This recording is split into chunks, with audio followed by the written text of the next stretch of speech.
Okay, wheels and axles. Okay, IMA equals effort distance divided by resistance distance.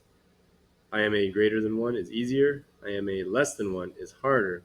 For wheels and axles, you can turn a wheel and axle system by either putting the effort on the wheel or you can put the effort on the axle. And so, if you do the effort on the wheel, then it is easier to turn, okay? Because then your effort distance would be bigger than your resistance distance, okay? But if you grab the axle and you go ahead and do that, then your IMA will be less than 1. It'll be harder, but maybe that's something you just need to do. When we build our carts, our motor will turn the axle and then that'll turn the wheel. And so then we'll end up having to use gears and stuff to make that easier. Okay, so when we look at this, effort distance, all of these are going to be turning the wheel. It doesn't specify, but let's just do all of them turning the wheel. Okay, so effort distance will be the wheel size, and then resistance distance will be the size of the axle. So this one's pretty straightforward. 18 inches divided by 2 inches. Inches cancel out equals 9. So there we go. Easy to turn that system. Now we're going to start getting tricky. How are we getting tricky? Well, we've got the diameter of the wheel and the radius of the axle. So since it's a ratio, you just need to change the diameter to the radius or the radius to the diameter. So let's go ahead and just think about, well, okay, let's just use the diameter, because if I do the diameter of the axle, it's not 3, it's 6 centimeters. Okay, there we go. Now we can go ahead and do this. So the IMA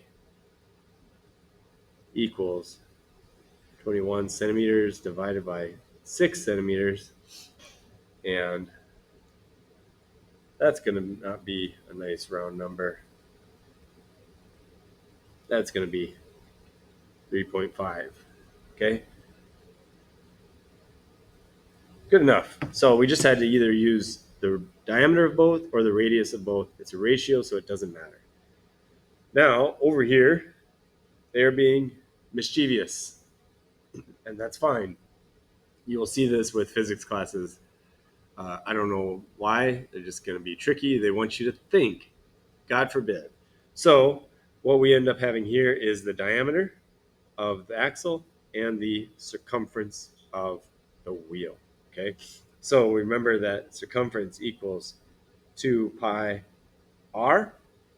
All right, so the radius of this thing is what we need to figure out. So we can go ahead and plug everything we know about the wheel in. So 37.68 inches equals 2 pi times the radius. So then if we take both sides and divide by 2 pi, a lot of canceling out. I like canceling out. It's fun and efficient.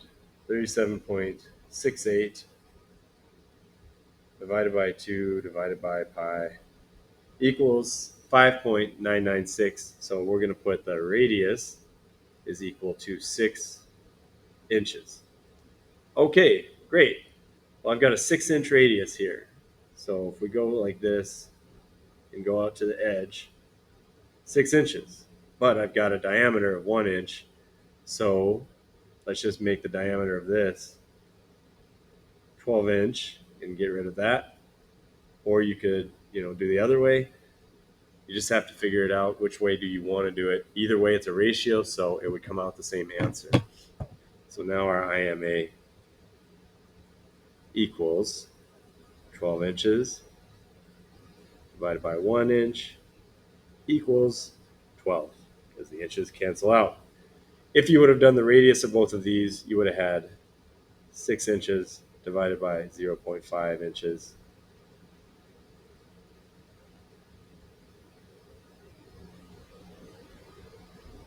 Sorry, that just got out of hand. And it would also equal 12. Okay, it's a ratio, so keep that in mind. Okay, wheels and axle, turning the wheel on all these, coming up with the IMA. This one here, oh my goodness, the plot thickens. They give you the circumference and a radius, but they also give you this in centimeters and this in inches. So first step, convert, and then do basically the same process that we did over here. Find the radius and then calculate IMA. Okay, let me know if you have any questions. So just pay attention to your situation you're given and then think it out.